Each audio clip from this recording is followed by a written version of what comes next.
අන්තිමට මට වෙන්නේ කරාත තනියම ඉඳගෙන යනවා. I'm really tired of this.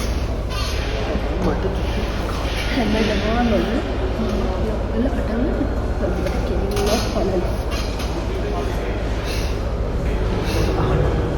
මට ඒ ෆිල්ම් එකට ඇවිල්ලා පොඩ්ඩක් ફોකස් කරන්න කියන්න.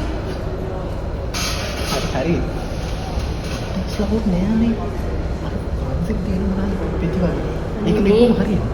දන්නේ නැති පිටිවිල heart attack එකක් ආවම අන්තිමට මට තමයි විඳවන්න වෙන්නේ ඒක.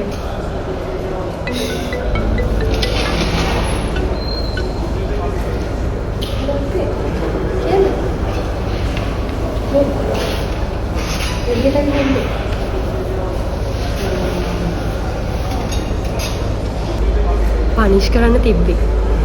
ඕ හොඳට අල්ලගෙන ගහන්න තිබ්බේ. පුදුම දඟේක් නේ. යවන්න එපා. ඉන්නත් මතකයිනේ වත්තලා තියෙන්නේ. දුන්න සියක් කියන්නේ ළමයාට. ඕ. මම ඉන්නත් අල්ලගෙන නැතේ ඉන්නත් වැටෙන ඔළුව පලාගන්න. මම හයියෙන් ගහන්න නෙමෙයි යකේ කියන්නේ මම කියන්නේ පනිෂ් කරන්න ඕනේ නැත්තයි තියුවා. හදන්න බෑනේ ළමයි. බුදුම විශ්යක් නැතිනේ.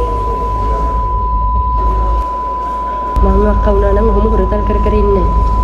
පනිෂ් කරනවා. මතකනේ පොඩි කාලේ අපිව අම්මා මොකක් හරි වැඩක් කරොත් වැඩම වැඩක් කරොත් අයියෝ. බුදුම ඕ ඒ කාලේ. අක්කේ අක්මාකට පස්සේ ගන්නද? හරි බුදු සරණයි. කගේ මේක බයිසිකලෙ මෙන්න කකුල් දෙකම ලැලියවා. මේ පෙරාගෙන ඇවිල්ලා තියෙන්නේ. මොකද්ද බබා කිව්වේ?